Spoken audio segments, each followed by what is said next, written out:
নমস্কার, আমি মৌসুমি টেস্টি টিপসে আপনাদের অনেক অনেক স্বাগতম। আপনারা সর্ষে ইলিশ, সর্ষে পাবদা এসব অনেকেই খেয়েছেন। আজ আপনাদের সাথে একটা নতুন ভিন্ন স্বাদে রেসিপি শেয়ার করব। আমার আজকের রেসিপি মাস্টার্ড এগ। এটা খেতে কিন্তু দুর্দান্ত লাগবে। তাহলে চলুন রেসিপিটি শুরু করা যাক। মাস্টার্ড এগ তৈরি করার জন্য আমি এখানে 3টি ডিম নিয়েছি। এবার এটাকে সেদ্ধ করে নেব।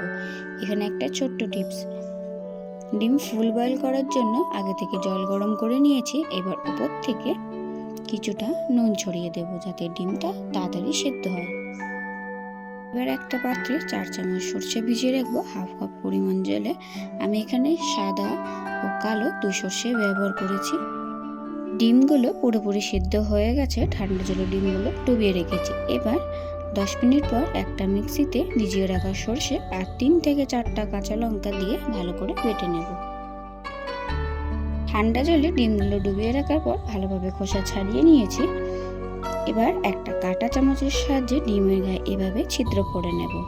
এভাবে প্রত্যেকটা ডিমের গায়ে ভালোভাবে ছিদ্র করে নেব যাতে মশলাটা ডিমের ভেতরে খুব ভালোভাবে প্রবেশ করে। এবার কড়াইতে তেল গরম করে নিয়েছি। ডিমগুলোকে লালচে করে ভেজে নেওয়ার পালা। আমি ডিমগুলো ভাজার জন্য কোনো রকম হলুদ ব্যবহার করিনি।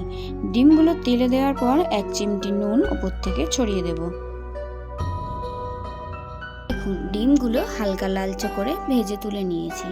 ডিম ভেজে তুলে রাখা তেলেই এবারে ফোড়নের জন্য দিয়ে দেব 5 ফোড়ন। দিয়ে সুন্দর একটা সুগন্ধ বেরোলে স্লাইস করে কেটে রাখা পেঁয়াজগুলো দিয়ে দেব।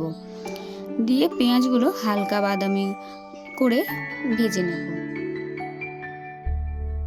দেখুন, পেঁয়াজটা একদম বাদামি করে ভেজে নিয়েছি। এবার পেঁয়াজের মধ্যে হাফ চামচ হলুদ গুঁড়ো ও আগে থেকে বেটে রাখা সর্ষেটা দেব। আর সামান্য পরিমাণ জল আমি পেঁয়াজ ও সর্ষের মধ্যে অ্যাড করে দেব। দিয়ে এর মধ্যে 1 চামচ নুন দিয়ে দেব।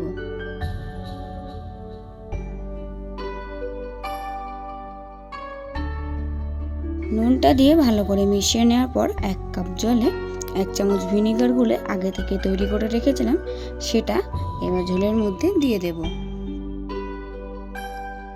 ঝোলটা একটু ফুটে আসলে আগে থেকে লালচে করে ভেজে তুলে রাখা ডিমগুলো দিয়ে দেব ঝোলের মধ্যে। এবারে 2 থেকে 4 মিনিট মতো সময় নিয়ে একটু ফুটিয়ে নেব। ডিমগুলো দেওয়ার পর ওপর থেকে 4 থেকে 5টা মাঝখান থেকে কেটে রাখা কাঁচা লঙ্কা দিয়ে আরও 2 থেকে 3 মিনিট ফুটিয়ে নামিয়ে নিলেই তৈরি আমাদের আজকের রেসিপি মাস্টার্ড এগ। আমার রেসিপি আপনাদের কেমন লাগলো সেটা অবশ্যই কমেন্ট করে জানাবেন। ভিডিওটি ভালো লেগে থাকলে অবশ্যই একটি লাইক করে দেবেন। আমার পরিবারে নতুন হলে চ্যানেলটি সাবস্ক্রাইব করে পাশে থাকা বেল আইকনটি অন করে রাখবেন যাতে নতুন নতুন রেসিপি আপলোড করলে সেটা দ্রুত আপনাদের কাছে পৌঁছে যায়।